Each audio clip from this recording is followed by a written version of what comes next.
May maliligo. Good morning, good morning, good morning. Ayan, so ang ilan sa mga breeder natin dito sa backyard ay kokondisyonin ulit natin dahil yung iba sa kanila ay tumigil sa mangitlog, humina sa pangingitlog.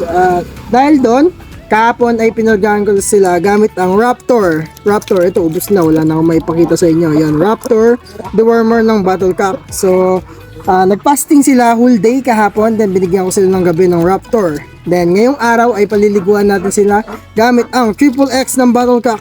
Triple X shampoo. Ching, ching, ching, ching. Ayan, so ito yung mga paliliguan natin ngayon. Astrolord, ito ang standard Cornish, ang matcha dancer dito sa backyard. Ito naman ang Bap Orpington, si Jumbo Line. Yan, imimix na natin yung shampoo, aka the pineapple juice ng bottle cap. Sa bawat isang pirasong ganito, makapagpaligo ka ng 10 manok. Yan. Tigain.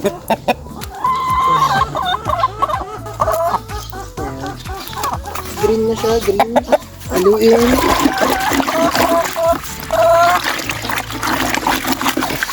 Tubig.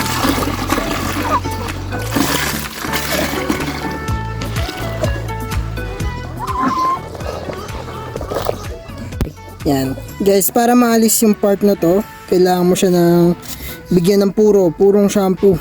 Gaganunin mo lang yan, maalis yan.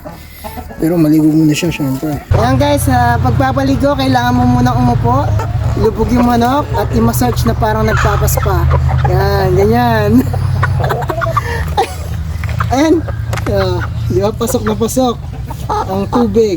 Yung iba hindi pa basa, pero lulubog ko ulit.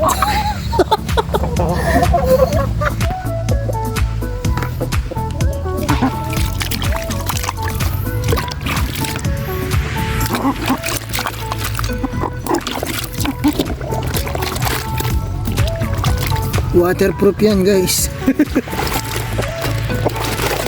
Oops. Shampoo. Bigyan natin ng shampoo sa ulo. Yan, legit na manok ay nagsha-shampoo yan.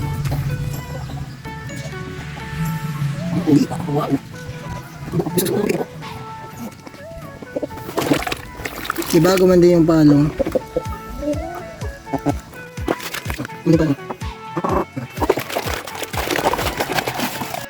Malapit natin yung Orpington na makulit na patabain lang sa farm. Lulubog na.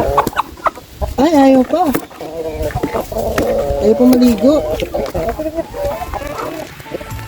Parang dala guys. Yan tawag.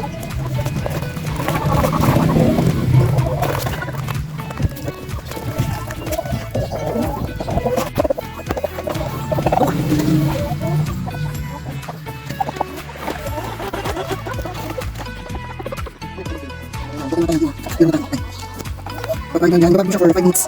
Oo, bulto. Pagkain mo siya ako sa. Yung shampoo. Piliin siya guys, yung mula yung... Laksa na. Nagpapas pa. May hair treatment pa. May hair treatment pa. Ang treatment pa. Para mo siya nga rin paano.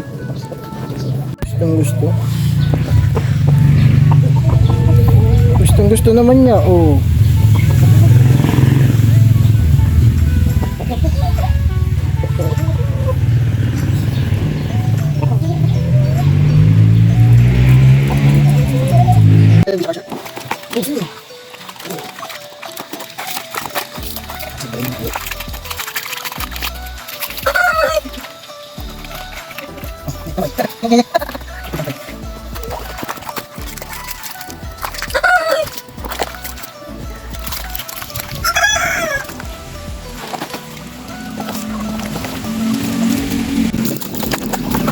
Challenging one.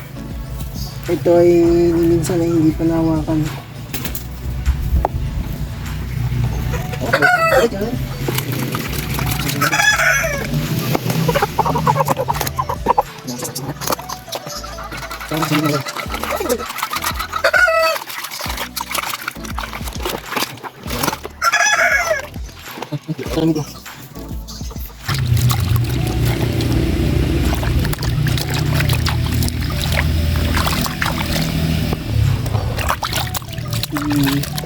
Adonis.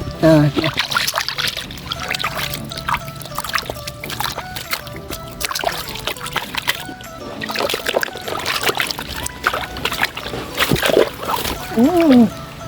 Ang kulit mo, Cornish. Ikaw yung pinakamalakit ha. Grabe mo pa.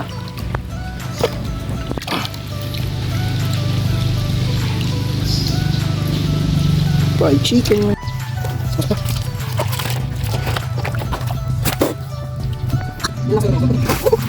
Medyo mahirap lang guys. Dahil maliit. Ayan yung pakuha. Yung dumi. Ayan. Bahala ka na. At dito na natapos ang ating video guys. Sa pagpapaligo ng ating mga manok. Ayan. Kitang kita naman na naimasmasan sila sa sobrang init. Tamang-tama ang pagpapaligo natin. So, nakikita nyo ba yung manok sa taas ng scratch? Kanina pa malapit-lapit sa akin yan guys, kaya pinaliguan ko na rin. Ayun! So, naimasmasan din siya.